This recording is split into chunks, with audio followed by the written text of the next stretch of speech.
Assalamualaikum warahmatullahi wabarakatuh. Perkenalkan, kami dari kelompok 4 ingin mempresentasikan hasil kerja kelompok kami yang berjudul Matematika Deep Learning. Adapun nama-nama kelompok kami yaitu pertama, saya sendiri Anwar Rizky, kedua, Trieka Prastia, ketiga, Abdul Khairullah. Yang pertama, poin pertama yaitu perceptron. Perceptron adalah salah satu metode jaringan saraf tiruan atau JST sederhana yang menggunakan algoritma training untuk melakukan klasifikasi secara linear. Perseptron digunakan untuk melakukan klasifikasi sederhana dan membagi data untuk menentukan data mana yang masuk dalam klasifikasi data dan data mana yang misklasifikasi atau di luar klasifikasi. Kemudian, hal yang perlu diperhatikan dalam algoritma perseptron adalah yang pertama, iterasi dilakukan terus-menerus sehingga semua pola memiliki keluaran jaringan yang sama dengan targetnya, atau jaringan sudah memahami pola.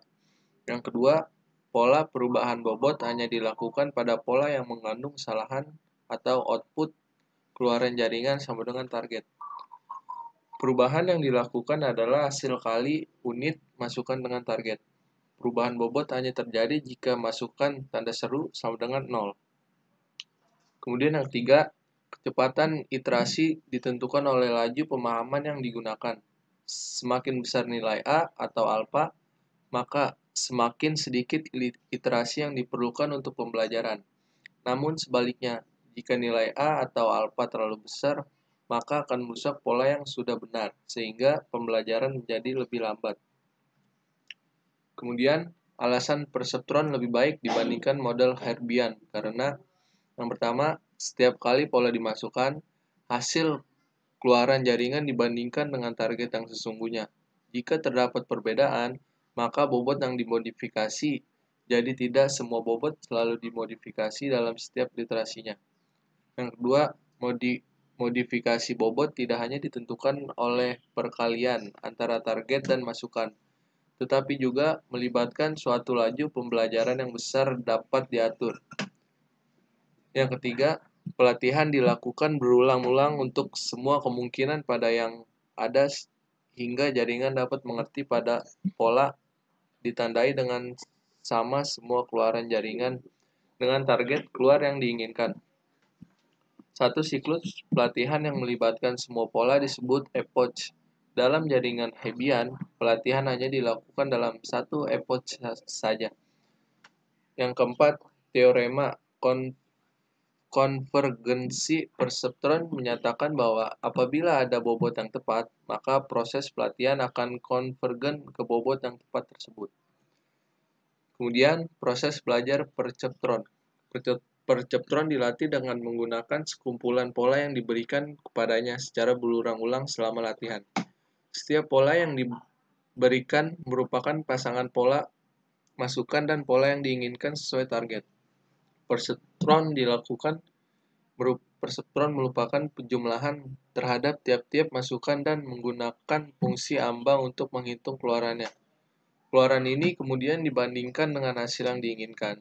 Perbedaan yang dihasilkan dari perbandingan ini digunakan untuk merubah bobot dalam jaringan.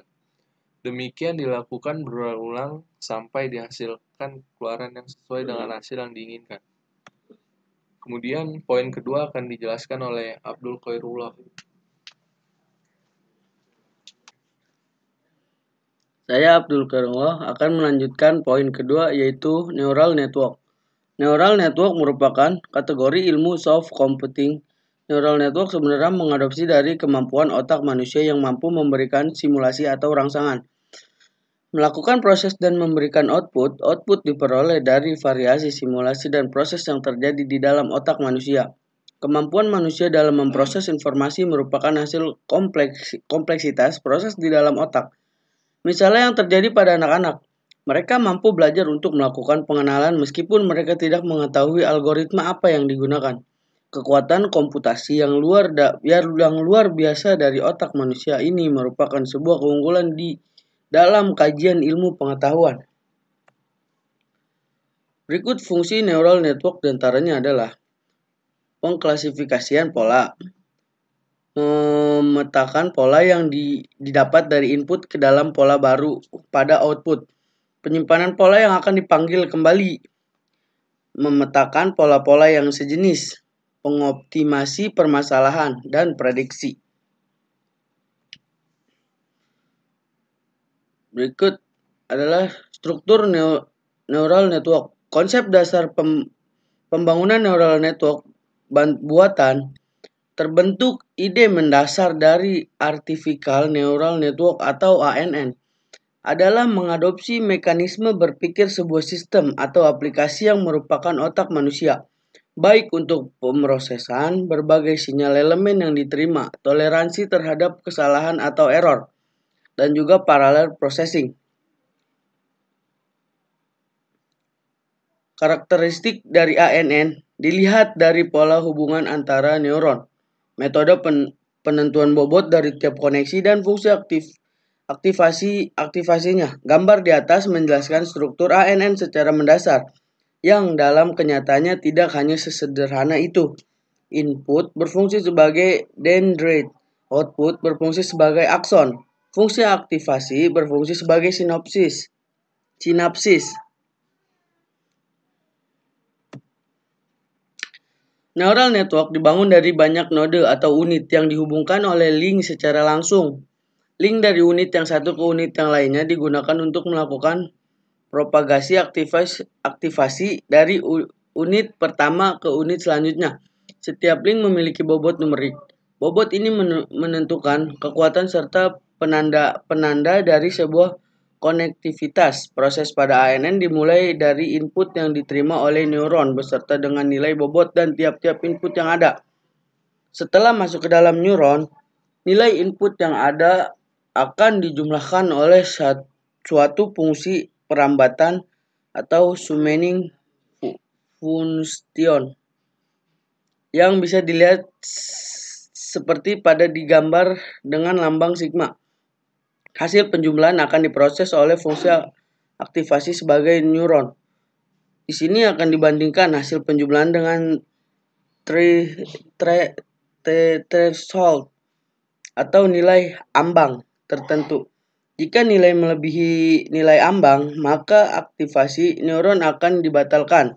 Sebaliknya, jika masih di bawah nilai ambang, neuron akan diaktifkan. Setelah aktif, neuron akan mengirimkan nilai output melalui bobot-bobot outputnya ke semua neuron yang berhubungan dengannya. Presentasi selanjutnya akan dilanjutkan oleh Trieka Prasetya.